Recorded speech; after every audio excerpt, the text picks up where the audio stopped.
বিসমিল্লাহির রহমানির রহিম। আমরা কলকাতা যাওয়ার উদ্দেশ্যে মালদা স্টেশনে এসে উপস্থিত হয়েছি। আমি সহ আমার মামা নাতি, ওই যাবে না, আমরা 4 জন যাব। আমরা ট্রেনের টিকিট কাটছি হলো শতাব্দী এক্সপ্রেস। এটা এখান থেকে ছাড়ে সকাল 8:40-এ মালদা থেকে।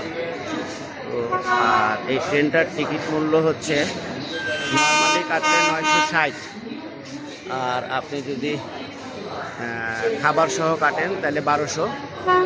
আর যদি আপনার এমার্জেন্সি একদম আজকে আসছেন কালকে টিকিটটা লাগবে, তাইলে লাগবে হচ্ছে তৎকালীন বলে একটা শব্দ আছে, তৎকালীন। তৎকালীন মানে এমার্জেন্সি, এটাই সরকার একটা সুযোগ দিয়ে রাখছে। ওইভাবে যদি কাটেন তাইলে লাগবে 1500।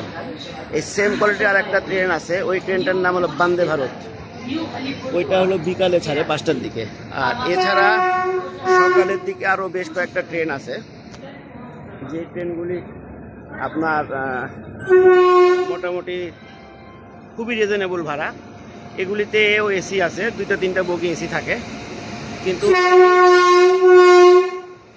এই ট্রেনগুলি অ্যাকচুয়ালি আপনার মানে অনেক আমাদেরও যে নাটোরে যে ট্রেনগুলি আছে না, রংপুর এক্সপ্রেস, নীলসাগর, এই জাতীয় ট্রেন আর কি, এই জাতীয় ট্রেনগুলিতে আপনার ভাড়া হচ্ছে 250 টাকা সর্বোচ্চ।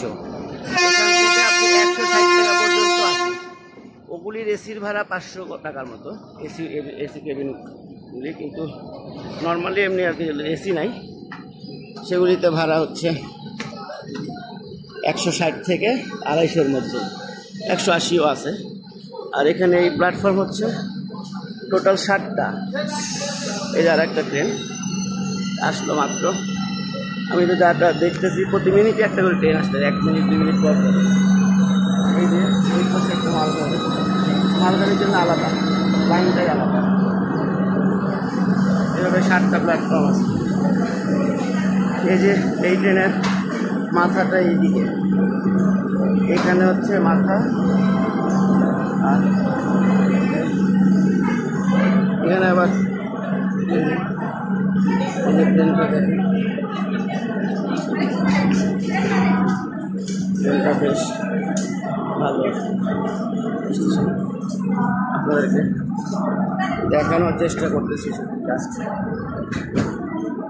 আপনারা যদি আসলে খুব ইজিলি কলকাতায় যেতে পারবেন মালদা থেকে, কোনো সমস্যা হবে না ইনশাল্লাহ। আমাদের ট্রেনও 8:40-এ জাস্ট টাইমে আসবে। এখানে ট্রেন লেট করার সম্ভাবনা খুব কম থাকে।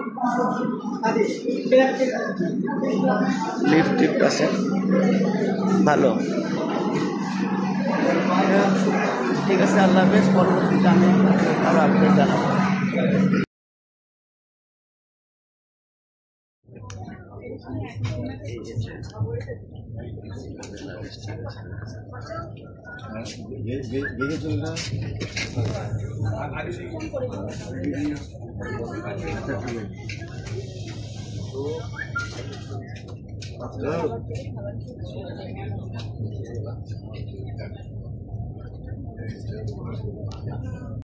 দাঁড়ানোর পরে 7 মিনিট দাঁড়াইছিল, আবার ট্রেন ছেড়ে দিয়েছে।